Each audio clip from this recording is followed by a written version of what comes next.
welcome to our special bonus episode as part of the ongoing celebrations of us reaching 100 episodes.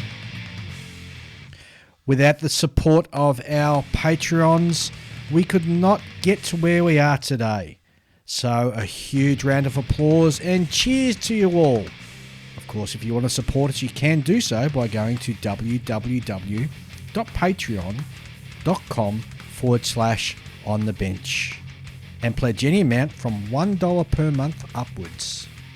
Every little bit is greatly appreciated and helps cover our production and hosting costs. Also, thank you for the ongoing support from our advertisers, in particular SMS Paints and of course Fine Scale Modeler. So let's get on with the show, and we've got a fantastic interview with Lincoln Wright. And hello and welcome to the show for our 100th birthday celebration, or our 100th episode celebration. We have Lincoln Wright, that strange kooky guy from Northern Australia who does all those funny odd sort of what do? You do like these funny sort of kits and stuff? Funny kits? Would you guys like to maybe start that again? I know. You've pretty much described him in the least descriptive way. Lincoln does some lovely stuff. I'm sure most of the people who are actually fans of his work wouldn't even know him as a guy who lives in Northern Australia. You guys know I live in Sydney, right? Yeah. And I know it feels north to Melbourne. That's right, because you mentioned before I know it you used to live in feels north. Queensland, right? I did. Yeah. And then you moved south because your wife said it was too hot. Yeah, that's right. Still too hot. I think Antarctica's next. Well, Melbourne's next. Tasmania. Yeah. Could be. I mean, you've got the worst out of the way, so fingers crossed. It's all clear for us to make our big move to Melbourne next. Congratulations on that. Too true. Congratulations. We'll give you a warm welcome. But especially, congratulations on the 100th birthday. You guys look awesome. Oh, thanks, Thank dude. you. Thank you. Amazing for what are you pushing, like 130? But 100 shows, that's big. I know. Is it okay to ask? What are your downloads hitting now? We're over about 250,000 downloads now. And wow. We're averaging about 2,700 downloads per episode and just growing by the day. So, which is... Well, because my wife will listen to this show, that's 250,001 downloads you're going to see. Hey. Extra one from me. You want to hear something really funny? Because when we first started, it was just Ian and myself. And people said, get someone good on. Yes. Well, I'm here. Yeah. And number 3. And so what I did was... so the first episode had about 20 downloads. These things take time to build. So I'd do kooky things like sign up to all these different podcast apps and download the show just to make my numbers grow a little bit. Oh, wow.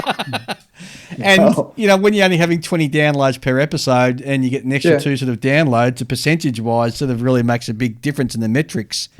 Okay. So I was doing kooky things like that. But, 100, We've done really well, and we've had a lot of fun doing it. We've made a couple of mistakes in the early days, and a couple of technical issues. But I think the charm of the show is the fact that everybody feels like we're sort of just at a pub or at a model club, and we're just yakking, and that's where the magic really happens. Right. And then we get kooky people like you coming on, which really brightens the show up. Using the word kooky a little too much, Dave. What have I done to earn the descriptor of kooky? Oh man, how did I luck into that? The way you do your painting on some of your kits is like some sort of dark magic. No. The only difference between you guys and me is that I have a very high level of skill. Sorry. It was too perfect not to drop that one. But I do airbrush. The funny thing is, right, when I do airbrush stuff, like I do, less kooky things, people are almost shocked and horrified. They say, you can't also do airbrushing. Yeah, like, you're only allowed to use a hairy stick.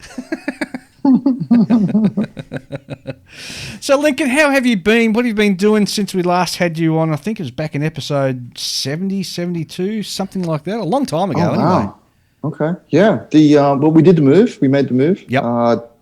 And that happened. We moved right into lockdown. Mm. So people ask me, how's Sydney? And we don't know. Yeah, really. They'll say, how is Sydney? It must be great. I said, yeah, I just don't know. It's Haven't been allowed so out it's yet. yeah, exactly. Well, I'm a little bit scared too. You know, I despite my youthful appearance on a voice podcast, I'm actually not young. So I'm a little bit nervous about it. I think I'm just nudging into the higher tier there. But otherwise, it's been really good. We had to do everything quickly. And it's been in the middle of writing and working on the biggest project of my life so far, the FAQ book. So, that happened. And then, of course, we got blasted with the pandemic. So it's been quite the exciting. Are we around a year, I guess, since we spoke? Yeah, be close to that, yeah. A good year. Yeah, so it's really been all happening. So I've finished the book. I don't know if we alluded to it. We did. The first conversation. You dropped hints that you were, there's this big, your big book was sort of coming up and you were starting work on it. It's been my best kept secret ever, hasn't it? Guys, I'm doing this thing, but don't tell anyone. Yes, we'll keep it off the airwaves. They've been really cool. They've never told me not to share it, but probably because they just knew I have 0 volt capability. But that one's done. So I don't know if this is the first time. And again, the reason I try not to keep secrets is because I can't.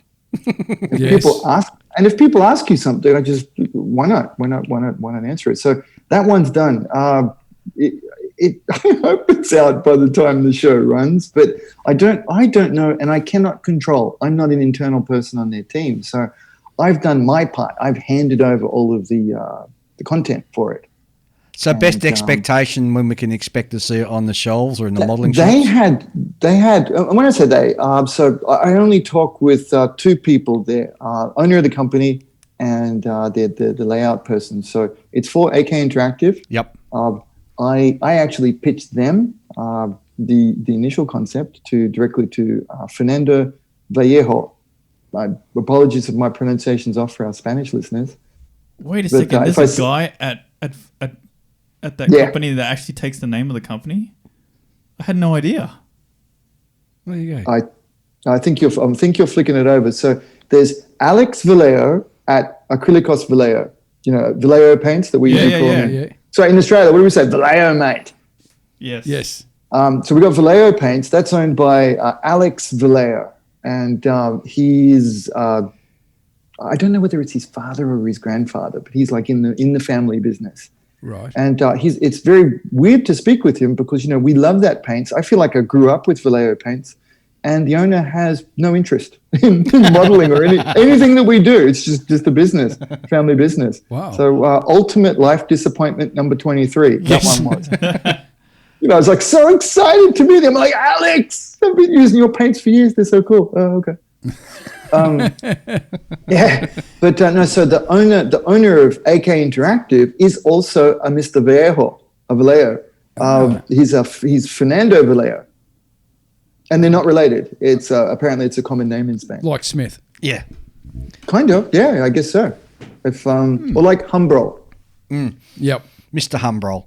Do you see what I did there? Yes, I do. Did you see that? Wait a second. So are you saying that in Japan there's a guy named Hobby? No, we laugh. There's a guy called Tamiya. Yeah, I know that one. Yeah. There's a dude called Hasegawa-san. Bandai, I don't think so. But Gundam is legit. Mr. Gundam. I've met him a bunch of times. He's very tall. Mr. Gundam. Doesn't say much. Doesn't speak a lot. Very quiet. So anyway, with the ladies. Back to when we can expect this book to be on the shelves. Okay, so who am I talking about? Fernando. They had suggested that they wanted it for their Christmas lineup. Yep. And this was pre everything. Yeah. And our poor friends in Spain, like many places in the world, have absolutely been slammed. I think they're currently participating in their 3rd slamming, aren't they? Yeah, I think their 3rd wave's going through or something like that. Yeah. Yeah, poor buggers. So I don't know. And the layout person, when I was handing in maybe chapter 7, he said, "Look, you don't have to hurry. I've got some other emergency stuff to work on, which, you know, this is not my first rodeo. I, of course, read that as, your project's on hold, buddy. Yeah, exactly. Yeah, put your head between your knees and wait. So I just don't know, and I can't control it. And I didn't want to pester them about it in case they blamed me. Yes. It's because you're late. It's because you're late. So I don't know. I can't control that one, but I can control everything else that we're working on. So I have better answers for you from now on. I got that bad answer out of the way first. Sure, no worries. That was my plan. So I would hope it would be end of year, but otherwise it'll be next year. But the important thing is it's very good. Probably, I'm really not kidding either. It's been a cliched journey because when he first offered it to me, it's one of those things that you can't say no to. I had just pitched like a book of crapiwanttodo.com. That was my first pitch. And of course they came back with, well, I've actually been looking for somebody who would be able to handle this one, the sci-fi FAQ. You guys have probably seen, and our listeners would have seen the FAQ series. Yes. Yeah, and that's their premiere one, based on how expensive they are. Yeah. So I'm not supposed to say that, am I? But they're very high quality books. They put a lot into them, and I got to meet Mig Jimenez just as he was releasing. I think he's the one who kicked off FAQ. He did one with Andrea Publishing, was his first one. Then a bunch of stuff happened to him. He picked up a position with Fernando at AK Interactive, and that was the first project I think they did together, was the FAQ2. And you guys probably own a copy. The Armor Modelers would own one. Yeah, I think I own one. Yeah, I think I might have one. Yes, the green cover. Yes. The green cover one with the, that's a BT76? No, what is it? It's a BT7 or something, isn't it? BT7, that's what it is. Yeah. See, the sci-fi version would be the 76, wouldn't it? Yes. That's where I was getting it wrong. Yeah. And I remember him painting this one because when he was between gigs, Armor Modeling in Japan paid for that model. And it was painted with all of the products not shown in the book. Well, there you go. Isn't that interesting? Yeah. So that one, and that's actually my template because they produced a number of books after that, and they're very good. Aircraft one, the diorama one. I think they've got civil vehicles. I haven't seen that one yet. And they've progressively become more complicated. But going back to the essence of what Miguel first did for the property, the FAQ series, I wanted to go back and do it like that. So his original version, there's been very much a template for me. Plus because I had no idea what else to do. And it'll sound funny when I say it, but it's true. If somebody just kind of, and here's the design brief. The design brief, no kidding, was, yeah, just make a really cool book for us. We don't no know. Pressure at all. Yeah. And our Spanish friends call sci-fi sci-fi. Sci-fi. That's how they pronounce it. So it adds an extra layer of a slight amount of comedy there for us English speakers. Yes, we do not know sci-fi. That's your thing. Please make a good one for us. Yes. So I went back and did that. Early on, I was panicked because it feels like too much. You have to do everything. How do I get all of these things in? Like you said, people know me for the hairy sticks. There's a lot of things that I don't habitually do. I'm not. It's not that I don't like hairspray chipping as such that I feel I can get better effects with other techniques, but due to the format of the FAQ, I need to show everything, equally and fairly. So it took quite a bit of thinking through and making it very fair and producing depth and choices for people that I don't think has appeared in their series before. So the paint section is huge compared to the others, much like tools, etc. I'm confident to say that it's the best FAQ in the early sections. Like I've gone into a lot more depth on paint and paint differences and why to use them. I think I'm uniquely qualified for that because I use so many different paints. Yep. The lacquers, the enamels, the water-based, and so on. So that part is brilliant. even if you're not into sci-fi, I think just those sections alone are probably worth getting it. That's probably a pretty good pitch. I didn't mean to be that salesy about it, but when my friends have asked me about it, I said, well, I knew I could at least get that section right. And it grew from there. I kept trying to do, okay, I want to do the best version of this section. Yeah.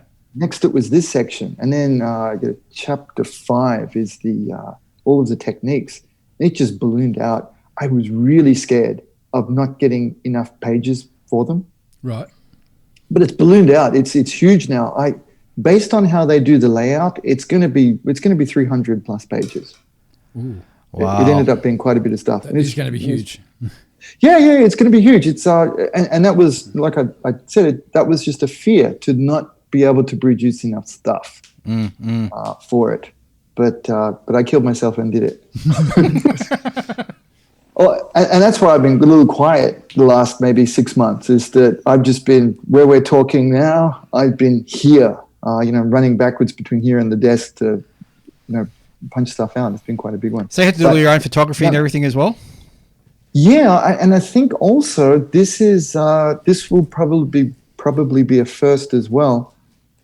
It's 99% my stuff. I brought one friend in because... Should I do the sales version or the honesty version? Do the honesty version. We're not about the sales things here, really. I'm not a big fan of modulation. Mm-hmm. You know Personally. what? I'm the same. Yeah. Personally, because I'm an old dude. I like dry brushing with hum rolls. There we go. We've said it. I'm coming out. I'm a hum rollist. A rare breed. The modulation thing, I appreciate the aesthetic of it and the skill that's required to do it to a high level, but I have never done it, not even once, because, well, for the Japanese properties I work with, it's not canonically correct. There's that. Plus, I pulled this out of the FAQ too. Our buddy Miguel actually says that, I blame someone else. This is what I did, the short version. I blame someone else. I said, look, Miguel and Mr. Wilder both said that the modulation look is probably not quite right for modern armor or complicated shaped vehicles. Yep. Mm-hmm. It was mostly, they had put it together for the boxy tanks because, boxes. Like your Sherman tanks and KV-1s. KV-1s, yeah. Well, that's why they look so good, don't they? Like the, how do we say it in English? The Yaktiga. Yoke Tiger, yeah. Tiger, mate, that's it. So, does my English, my Aussie English, it sounds better than 12 months ago, doesn't it? It does. He's better. It does, right? I've been working on it, and I'm an author now, so I speak the proper English. But it has been actually a funny journey on, because you have to compose your thoughts and put them down. It does actually improve in getting that language back. But yeah, so the modulation thing, it's not right for me. I don't have the real experience to do it. So I grabbed one of my mates who's really good at it. And he had, at the perfect time, just happened to show me a project he was kicking off. And it's on a Maschinenkrieger tank. There's a couple. And it looked really good, so I immediately pounced on him and said, "Which tank was it?" So it's they've got people either call them Nutcracker or Nutrocker. Yeah, Nutrocker. Yeah, it's beautiful. Yeah, those little ones. Yeah. Yeah, so was it the 72nd or the 35th one? So it's the little one. The 72nd scale one. Now I'm gonna nerdy nosebleed here. I think the little ones are 76, but it's the same thing, isn't it? Yeah, it's brow scale. Yeah, as a young fella, I built the small one, and as an older person, I bought the big one. So I have the big 1/35th scale one boxing sitting in my stash. And now, as an older person, they look the same size, don't they? Yeah, exactly. Yeah. So when they show me the brow scale ones, like, nah. Yeah, no. You want the real size one. People, mate, your listeners will have seen it too, because it's I'm nervous to say his full name. Let's just call him Pablo. Hey, mate. He won our Italian mates who run a group called NKGC in Italy. No, I'm not familiar with that. They're they're a group there in northern Italy who specialize in sci-fi stuff. Ah, okay. So really nice blokes. They held an online competition, and Pablo got first place with that model. Oh, well done. It's kind of cool because you've got some of the work in progress shots will be published in my book, and it was a real relief too. That thank God the guy who I chose to help me out, he won something. My choice was verified. Yeah, he did a really good job. It's wonderful. He's an ace armor modeler who has fallen down the slippery slope of CFE modeling. Or he's seen the light if you're coming from a different angle. That's right. Yeah. He had a whiff of cookie, and he's on board with us. He's on board. He's a really good bloke too, and I think he's young. This is what bothered me the most, was that he's young. It didn't take him 100 years to get these skills. Yeah. But that was one of the ones. That's the only one I did not feel I was qualified to do it. So I'm very upfront. I say, okay, look, the rest of the stuff, yes, I'm a legend, but so I couldn't keep talking with a straight face. I felt confident enough to at least give an introductory version of everything else, but modulation, I needed some help. Yeah. So I got an expert in.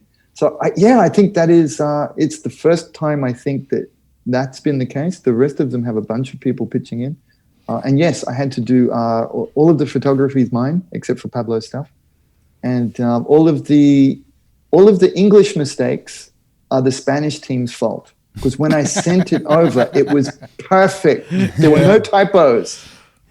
Well, that's what I was going to say, because that's interesting. How are you going to sort of look at or you can't manage the translation from English to Spanish, can you? That's there. Yeah, and the funny thing is, funny or just interesting, this is the first of their series that was written in English first, as passable as mine may be. So, so I wonder how it will be. See, if you were doing one for the Japanese market, you'd be much more comfortable than at home doing the translation from Japanese to English and English back to Japanese. Correct, because for all of the stuff I've done in the Japanese books I've worked on, I did write everything in English first, just to retain some sanity, and then I'd flick them over to Japanese.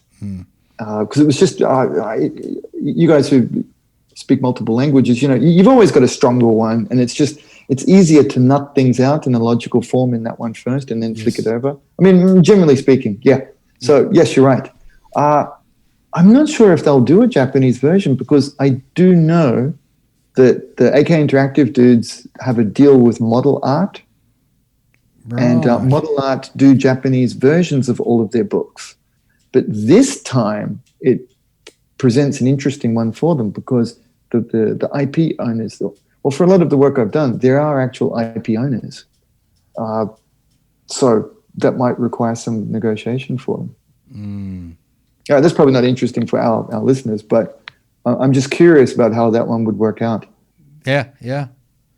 Oh, but it sells more kits for them, so maybe they'll just go, okay. That's exactly right. Works out well. That's exactly right. So how many other sort of things in the same vein did you do prior to this?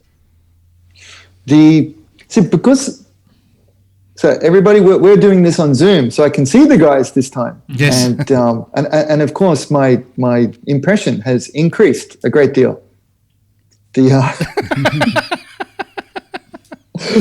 Well, last time we would just do voices in a vacuum, weren't we? So we were. I actually do like this, because I'm close enough that I can see everybody, but not too close that I can smell them. Smart move. Right? It's the best very smart. Well, the only thing you'd smell is bacon and eggs. We had a huge slap-up breakfast before we started. Confession time. So you guys are late because you've all got hangovers and you're having a slap-up fried breakfast. Pretty much. We can go with that. It makes us sound much more it does, heroic. Doesn't it? Yes, heroic. It makes us sound much more heroic saying that, yes. Yes. We'll live with that one. I've had a sniff of dry bread. So I've actually, you guys can see them. Low res. Those books there, I've written something in all of them. Okay. The one under the lunar module thing. But for our listeners, that doesn't help them at all. Sorry. No, it doesn't. So the most recent ones would be there's the SF3D. That was the old name of Maschinen Krieger, the original name when it came out in the 80s. There was that was a running series published in Hobby Japan, monthly, and then they've collated them into 3 books. The MAK in SF3D archive series. So it was those ones. There's 2 profile series before that. I was the content wrangler and overall planner for the Mecha in Combat book for the ammo people. But I didn't actually write any of the articles because it was just I was busy doing a couple of things at the same time. So I've got a list of, I think about 5 or 6 books that I can point people to that I worked on previously. But I've always been a small part, or I had some other gig, like a production manager or, wrangler for talent. Yep. It's actually a big thing, getting what am I saying? Of course you guys know. Getting people on the show, right? Yeah, it's absolutely. A job. Yeah. It's a job.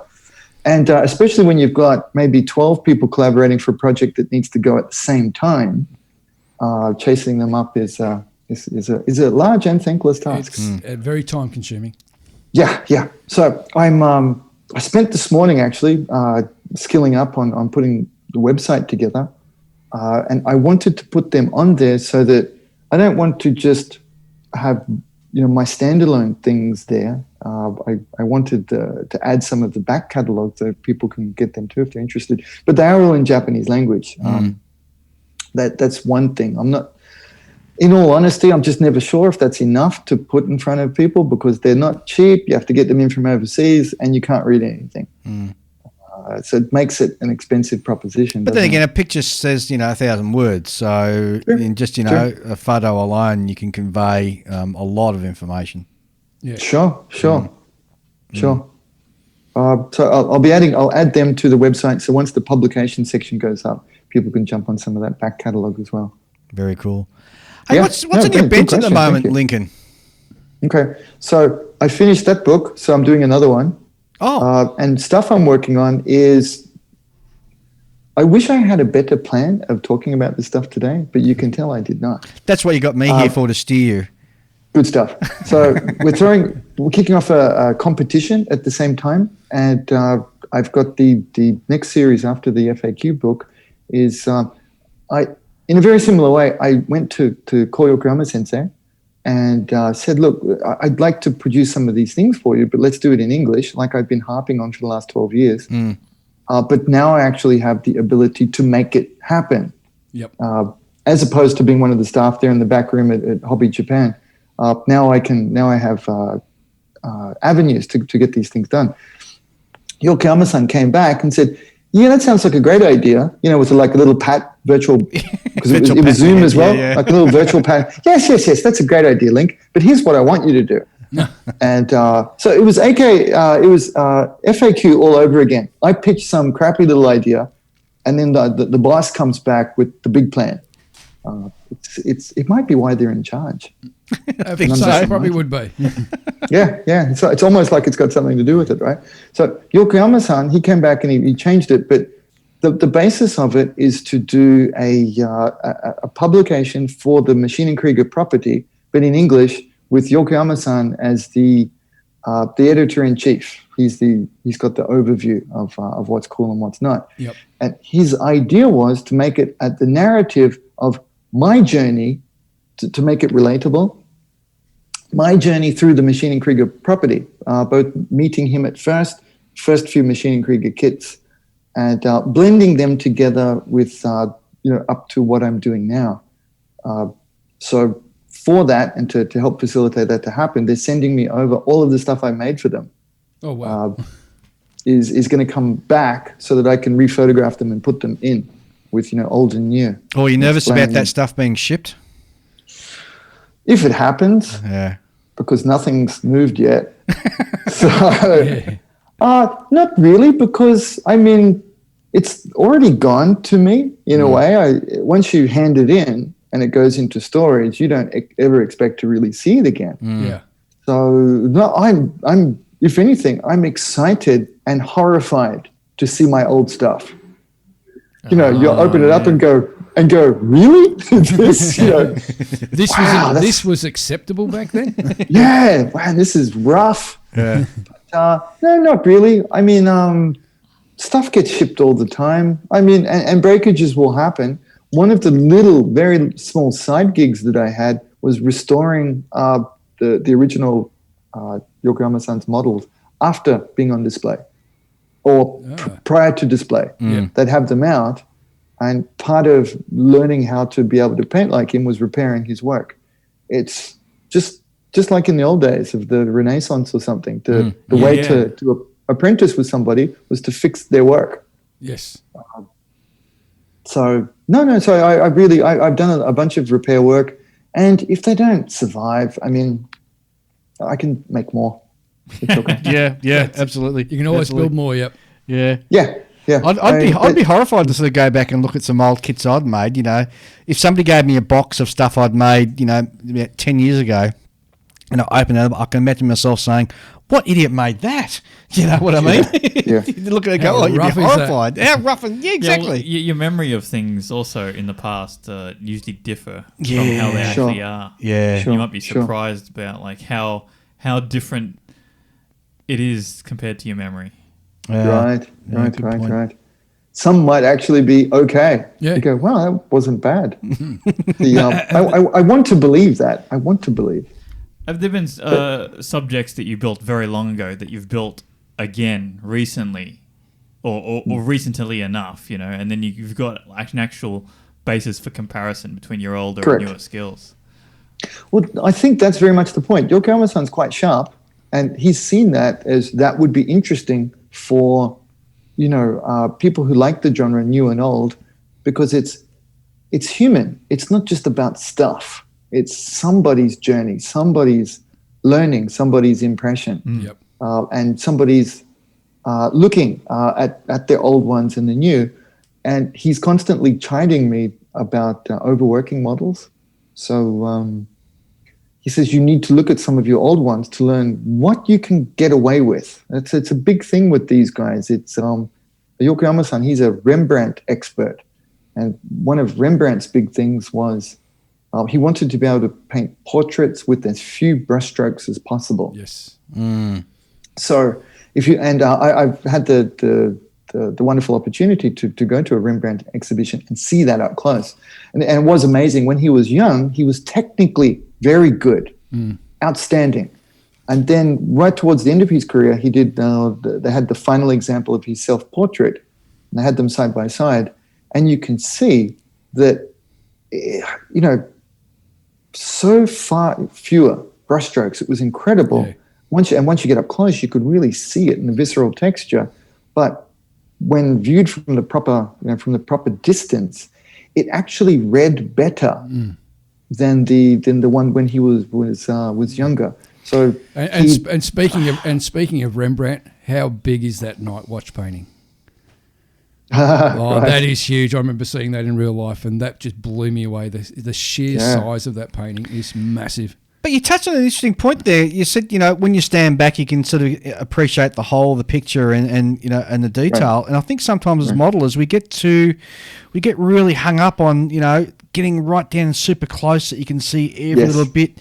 When a model sort of sitting on your bench or in your bookcase looks like a magnificent kit if you're quite happy for it to be viewed from that, you know, 1, 2, 3 foot distance.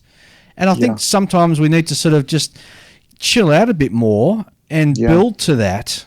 And I think maybe we'd perhaps be a bit more relaxed and perhaps be able to produce a lot more than what we do because we're so sort of... anal? Well, anal. Well, okay, you can use the word anal, Ian. I mean, if you want to use that word on so this show, anal about detail. But yeah, you're right. Yeah. I think sometimes we got to take a chill pill and just, you know, relax and enjoy it. Build for the fun of it. Yeah.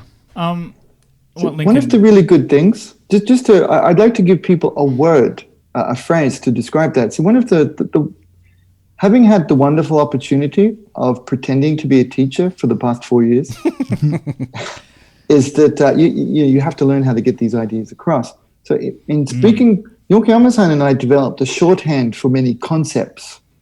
And so I probably never said this during an interview yet, but when we talk about that I was an apprentice, I'm also the only one. I just happen to be, Aussie or foreigner. So I don't know that other people have actually had the benefit of this one. It was one of the reasons why I knew I had to do my best to pay this on as well. Yeah. But we would call it together the resolution of finish. That's the simple term we would just call it, the resolution of finish. And it was to mean to us what the viewing distance was to be and what the means of the viewing. Was it going to be online? Was it going to be photographed for a publication? Or was it to be at a show in person? And they all produce and require a different finish to show them off for their best. 100% agree. Yep. It's something I show a lot in my content. And one of the things that I think is throwing off people is that cameras have gotten a lot better at macro work. Oh, have they ever? So, yeah, so it's good. It's good and it's fun and it's interesting. But when I only see that in work in progress threads, I do become a little worried for the friend who's doing that they're so wrapped up in painting that one tree. I wonder how their forest is going to look. Yeah. Because at the end, it's got to read well in that thumbnail shot, hasn't it? It's got to look right. Mm-hmm. If you can only sell your model through close-up shots, you've actually done it a little wrong. You've done it almost a disservice. I agree. Because it should look great in a one overall shot. And if someone then gets on after your competition and takes an hour to explain to you why you're wrong, they've done it a little bit wrong too. I'm not saying that's ever happened.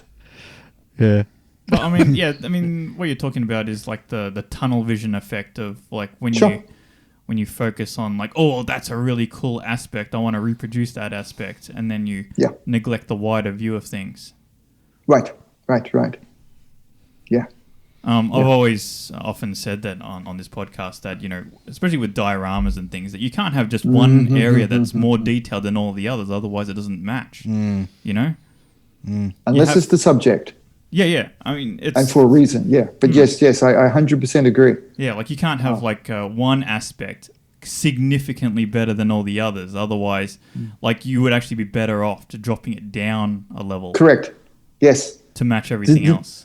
This is something just for friends who are involved in Gunpla Builders World Cup. This is what the boss judge says, that for some reason there's this thing out there where people go, yeah, mate, put a base under it. And it hurts them because the bases are 50% of the weighting. If you slip a base under something in that competition, it's 50% of the weighting.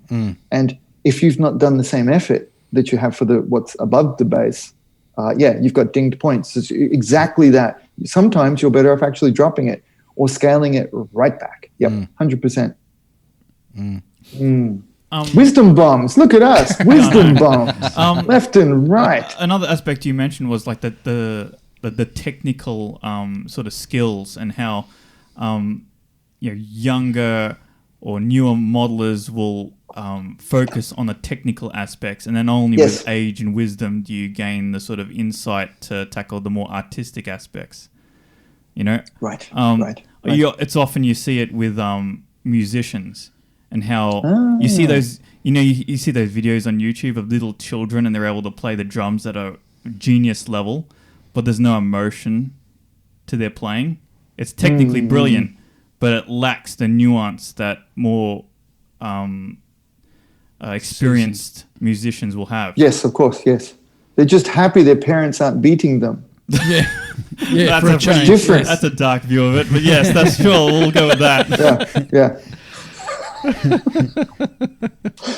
That was a bit wrong. But tell me we're not all thinking it. That kid's just happy to be on the stage. Well, at least I'm on stage today. I'm not copping a beating. Yes. But I mean, that's the general flow of things. Like you want to master the technical aspects when you're getting into things. Like, I want to try the hairspray technique. Or Right. Yes. That's a very astute observation, and thank you. It's and again, having this opportunity to do an FAQ book, it got me a little bit out of my, inspecting my own navel lint. And looking at things more from that, is holistic view the right way to say it? Looking at it from a broader perspective. So I'm actually very appreciative of that because, it's a very good learning experience for you to have to do everything and compare it with other things, as opposed to when we do our own work, just doing what we happen to be, excited about in that moment. Yep. And I guess just following up on what Julian said, so, you've got your child prodigy who can play the piano at the age of 10, but they don't necessarily have the life experience to put the emotion into the piece that they're playing. And if I carry that across to the modeler, as you grow older, you get a better understanding of how your subject was used in real life. You get a better understanding of the context that it was used in, and that then influences the way you actually represent that model. 100% correct. But also with the kind of work I do, it's the added complexity of requiring the construction of the time machine. Yes, and to the facilitate imagination. going into the future and seeing how these things were actually used. Yep. Well, that's hard, man. Every time it's like Starship Discovery. I got to do this 800-year jump into the future. Well, that's take a bunbunch of notes. Well, that's a really interesting question. And is there anything in I thought that would be funnier. Wow. Shut down. I don't want to lose this train of thought I've got by laughing. Is there any sort of modern pop culture or science fiction movies or themes that therefore influence you in your modelling beyond the actual world that you model in? No. I know it's a confusing question. No, it's not. No, so for us, for example, if we're doing a Spitfire, we've got all the old World War II movies and all the history to sort of Are you ready for me to drop a bomb? Sure, go for it. Okay.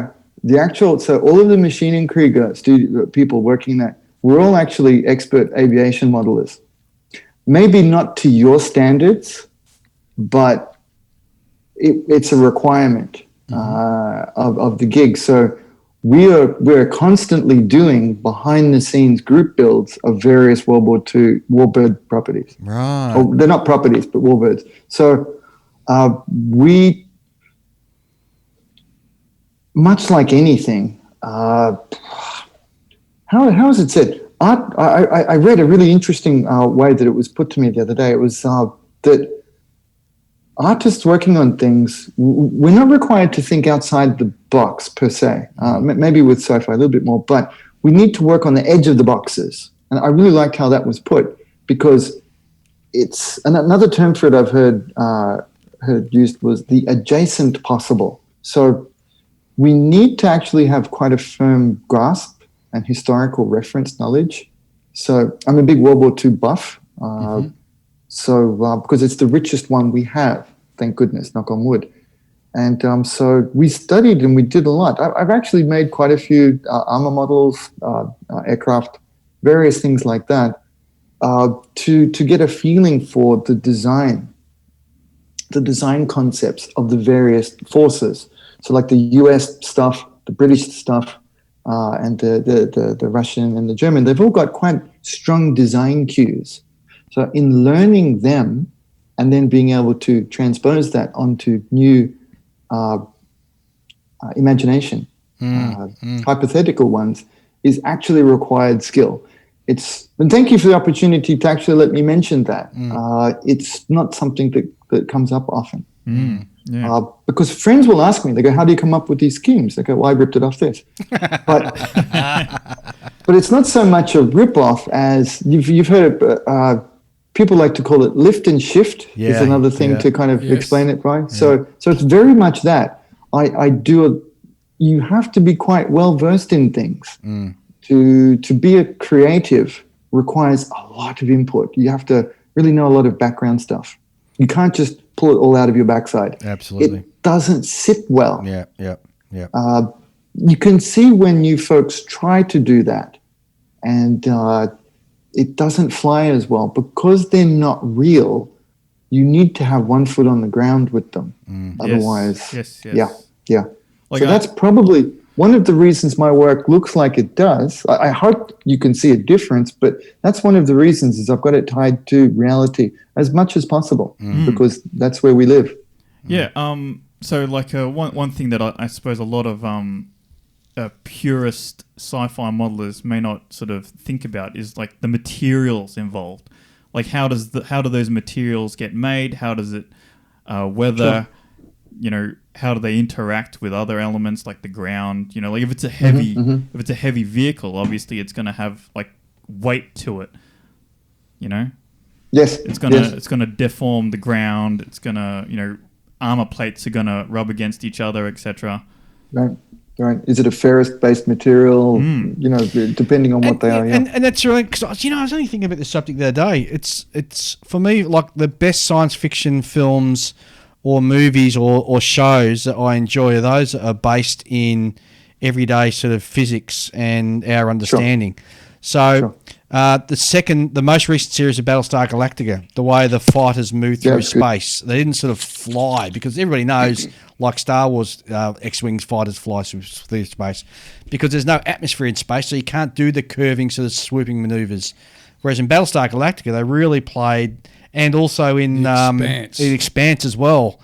And they did too, yeah. And because you intuitively know, your mind grasps, hey, yes, you intuitively know that's sort of real and the real physics behind it. It makes the show not only more believable but also more enjoyable for some reason for me. It's more tangible. Yeah, absolutely. And that's the same with modelling. Like, for example, the sci-fi modelling, you've got to have something that the people can relate to. If there's like a slight thing that the average person who doesn't know anything about sci-fi, but they can look at that and go, oh, hang on, now I can figure out what that is. Yep. Rather than just building it and them just looking at it and going, I have no idea what you've just built. Yeah. You've got to have something, to my opinion, you've got to have something in there that, even if it's a small thing that the average person can relate to. Yeah. And that you got to have a touchstone. Correct. Yeah. The more realism you have in something will help the new viewer with their suspension of disbelief. Yes. Yep. Absolutely. So that's a Link Sensei bomb right there. Link, what's but also next, there's one more. More. Now, you've mentioned the Expanse, Battlestar, and Star Wars. But there's also there's another layer to take into consideration. Which one was the coolest, especially when you were a kid? Star Wars. Right? Yeah. BSG for me as a kid. Okay. Oh, but the original one, okay. It was wicked cool, wasn't it? With that stupid dog, the robotic dog. Daggett, that's right. Daggett. No, I 100% am on board with, I do like the increasing the complexity of new shows and how they try to go physics-based, etc. But there's also that level that we need to smear over the top of everything is our, the rule of cool. Yep. And that's another thing that we and I say we because all of us, you guys are sci-fi modelers too. You just need to do more. So what I want to, but as any of us, we're modelers. I don't want to pigeonhole this. I mean, like you guys have discovered, I'm actually a secret tank, and actually, Yoko Amazon wants me to show more of my secret airplanes now. This is because people I told him the real reason I don't is because I don't want to be crucified by real air modelers. And he said, no, don't worry about that. It doesn't matter. Yeah. Just be a sci-fi guy who makes airplanes run. It's cool. Yeah. So I did release one. Is that this year? Yeah, early this year. It's terrible. I tried to make it as badly as possible. And actually, I made a bunch of friends with it. It was hilarious. It's an Airfix, one of the dodgy old Airfix BF-109 kits. Oh, yes. Cool. I made it in a couple of hours, painted it like in about 3 or 4 hours by hand, the camo and all. It was really fun. But clicking back to the other one, though, we're all modelers, we all do these things, but the rule of cool is something that I think sci-fi allows us to enjoy a little more. Because anytime it gets too heavy, and don't worry, I have people taking pot shots at me often. It's part of being a public eye. Yeah, I'm okay. They go, yeah, you did I've got voices for them all too. That's the best part. Yeah, you did the chipping wrong. This one's supposed to be with titanium. Yeah, okay, but doesn't it look cool? Yeah. And I love how this one looks. It makes the little Link inside quite happy. So, and making our models to our taste. If anybody takes anything away from this one coming from me, making things to your taste is what it's all about. So long as you're happy, it's all good. Absolutely. And the rule of cool helps with that. And that sounds like a perfect way to end the show. Okay. Fine then. Fine then, he says. Yeah. Mm. Lincoln, it's been great having you on. Thank you for coming back and helping us to celebrate our 100th anniversary, 100th episode anniversary, Yes. I should say. And we look forward. We'll definitely chase you up in the future and see what you've been up to. What are your plans for 2021? So we've got a competition running that will end in 2021. Yep. Maschinenkrieger competition. Just if people go to my website. Oh, and what is that website location for us, please, Lincoln? Just Google Lincoln Wright. It's the first thing that comes up. Okay. Done. So, and it's paintonplastic.com. There you go. Paint on plastic. Yeah, paintonplastic.com. I get asked on shows and they start reeling off the various sites, but I think it's too complicated now because we need to be on every bloody thing, don't we? How many places are you guys throwing the show out to? Have you got like Instagram, Twitter, everything? No. Just Okay. Facebook. Okay. All the other stuff makes my eyes hurt and my ears bleed. Yeah. So. Yeah. So I run everything as the website is just a nice hub for everything. You can find it all. Keeps it all tied together. Yeah. Nice and tidy, in its place, in its little box. What you want. Awesome. Mate, it's been great having you on the show. Look forward to watching you progress through next year, and also we'll definitely have you back on again. For Yeah, sure. each year it's like I get to talk about a new level of cool stuff. Yeah, There you go. that's what we It's like. yeah, it's great, and you guys get bigger and better. It's all happening. We do. Absolutely. And if we've got the Melbourne show, the model show, I still haven't had a chance. I'm very close now. I really want to get there. And Well, it's only 7 hours by car. Just jump in the car and just drive down. do you know I've never driven legally? Oh, okay. We'll better leave that one Not alone. even once legally. I drive very well, just not legally. It's only an hour's flight anyway. Yeah, it's close. We can make it happen. Yep. Well, absolutely. that's if Expo's back on next year. Oh, we'll see. Yeah, that's a good point. Yeah. Oh, well, we'll leave that Everything's little... up in the air. Yeah, everything's up in the air. Anyway. Lincoln, thanks for being on the show. Mate, it's Great been to awesome. see you. Thanks, guys. No Cheers. worries. See you, mate. Catch you. Bye.